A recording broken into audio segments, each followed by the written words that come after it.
레위기 5장. 사람이 만일 그가 저주의 소리를 듣거나 보거나 알아서 증인이 돼 법정에서 증언하도록 요청받았지만 증언하지 않는다면 그는 형벌을 받아야 한다. 혹은 어떤 사람이 부정한 것, 곧 들짐승의 시체나 부정한 가축의 시체나 부정한 곤충의 시체를 만졌다면 비록 모르고 한 일이라도 그는 부정해질 것이다. 그렇기에 그는 범죄한 것이다.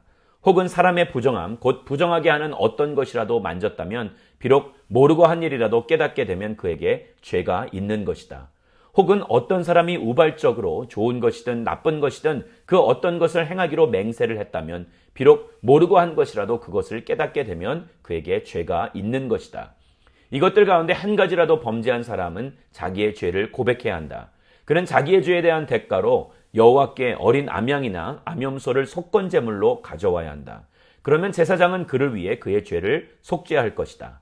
만일 어린 양을 준비할 능력이 없다면 그는 자기가 범한 죄의 배상물로 산비둘기 2마리나 어린 집비둘기 2마리를 여호와께 드려야 한다.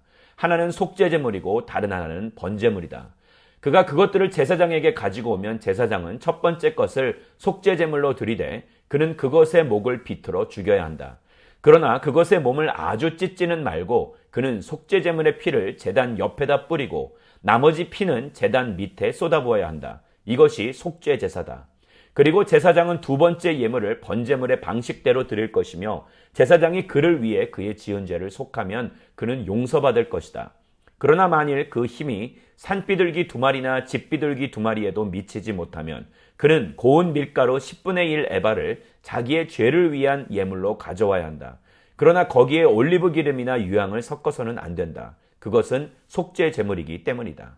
그가 그것을 제사장에게 가져가면 제사장은 기념물로 한 줌을 쥐어 제단 위에서 여호와의 화제 제물들과 함께 불태워야 한다. 이것은 속죄제다.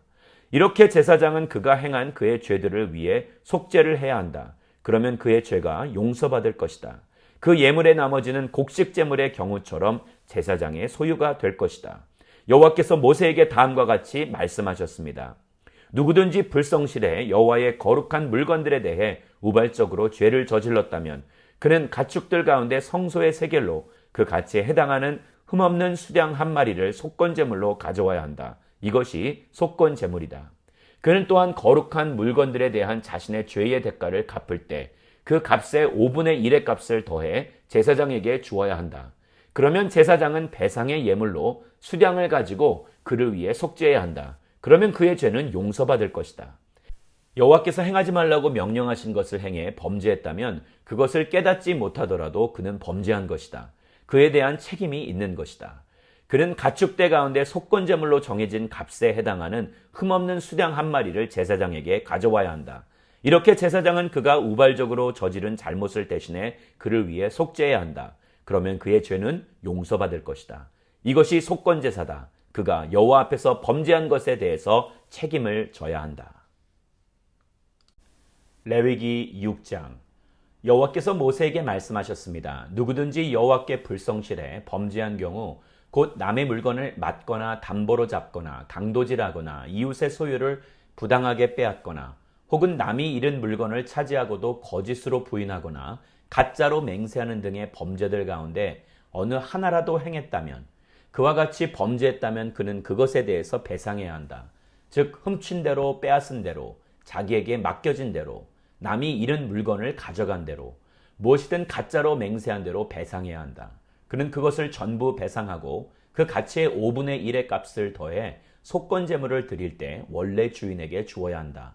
그리고 그는 여호와께 대한 자신의 속건제물로 제사장이 정한 값에 해당하는 흠없는 수량 1마리를 제사장에게 가져와야 한다. 제사장은 여호와 앞에서 그를 위해 속죄해야 한다. 그러면 그가 행하고 범죄한 것을 용서받게 될 것이다. 여호와께서 모세에게 말씀하셨습니다. 아론과 그 아들들에게 이렇게 명령하여라. 이것은 번제물에 관한 규례다. 번제물은 제단 위, 제물을 태우는 곳에 밤새 올려져 아침까지 있어야 하고 제단의 불은 그곳에서 계속 불타올라야 한다. 제사장은 고운 삼배로 만든 긴 겉옷과 속바지를 입고서 제단 위에서 불에 타고 재만 남은 번제물을 가져다 제단 옆에 두어야 한다. 그 후에 그는 고운 삼배의 옷을 벗고 일상적인 옷으로 갈아입고 나서 그 재를 이스라엘의 야영지 밖, 정결한 곳으로 내가야 한다. 제단 위에 불은 그곳에서 계속 타고 있어야 하고 꺼져서는 안 된다.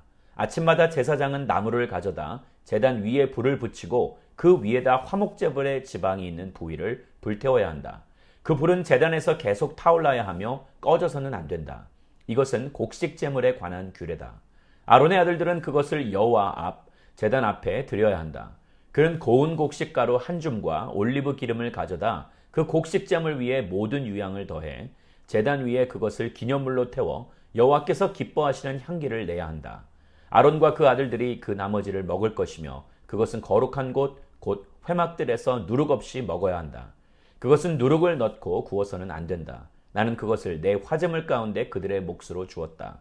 그러므로 속죄제물과 속건제물과 같이 그것은 가장 거룩한 것이다. 아론의 자손들 가운데 남자는 그것을 먹을 수 있다. 이것이 너희 대대로 여호와께 드리는 화제 가운데 그들이 받을 영원한 몫이다. 이 제물에 닿는 것은 무엇이든 거룩하게 될 것이다. 여호와께서 또 모세에게 말씀하셨습니다. 아론과 그 아들들이 제사장으로 임명을 받을 때 여호와께 바쳐야 할 제물은 이렇다.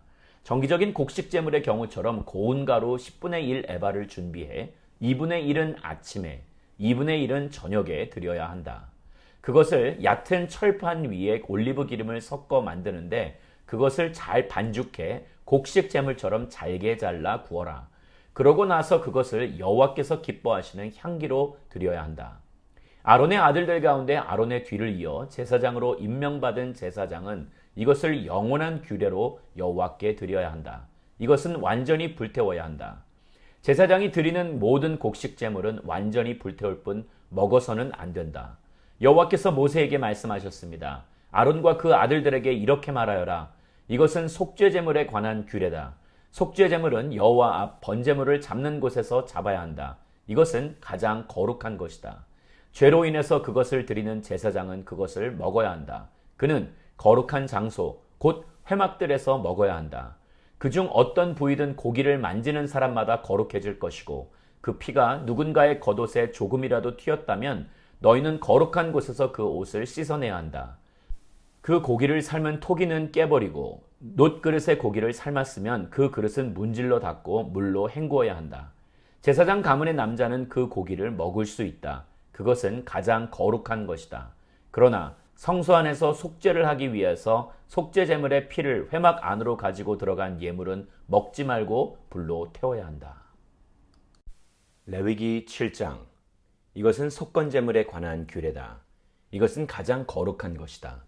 속건 제물은 번제물을 잡는 장소에서 잡고 그 피는 제단 사방에 뿌려야 한다. 그 예물의 모든 기름을 바쳐야 한다. 곧 기름진 꼬리와 내장을 덮고 있는 기름, 두 콩팥과 거기 허리 주변에 붙은 기름, 간의 거풀을 콩팥들과 함께 바쳐야 한다. 제사장은 그것들을 여호와께 화제로 드리는데 제단 위에서 태워야 한다. 이것이 속건 제물이다. 제사장 가문의 남자는 그것을 먹을 수 있지만 거룩한 곳에서 먹어야 한다. 그것은 가장 거룩하다. 속건 제물은 속죄 제물과 같이 동일한 규칙이 적용된다. 곧 그 제물은 속죄를 행하는 제사장의 몫이 된다. 어떤 사람의 번제물을 드리는 일을 한 제사장은 그 사람이 드린 번제물의 가죽을 가질 것이다.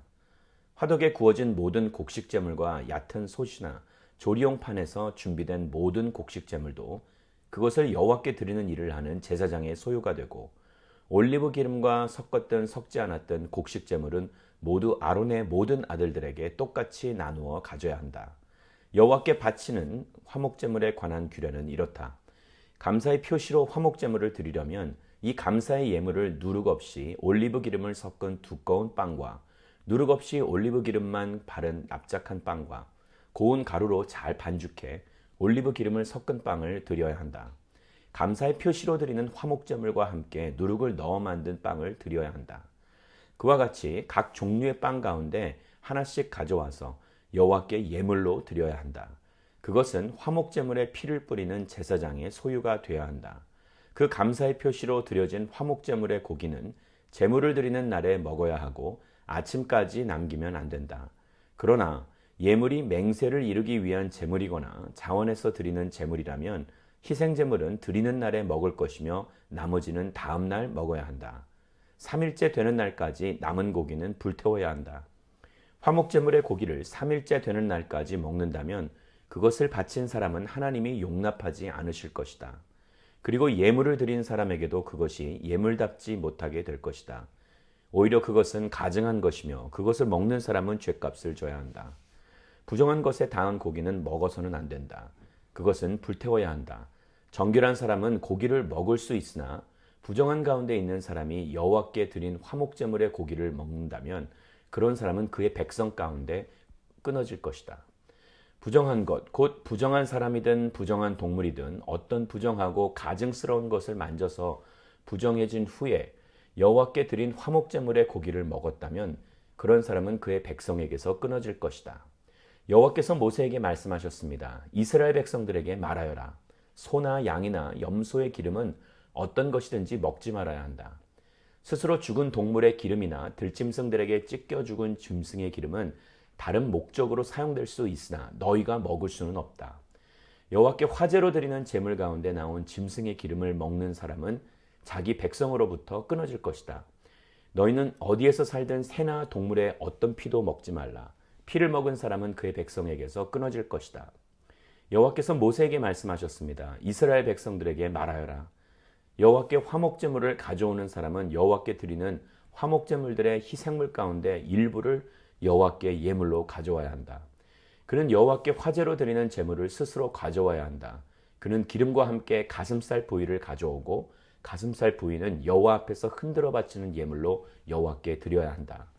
제사장은 그 기름을 제단에서 태워야 하지만 가슴살 부위는 아론과 그 아들들의 것이 될 것이다. 화목제물의 오른쪽 뒷다리를 제사장에게 주어야 한다.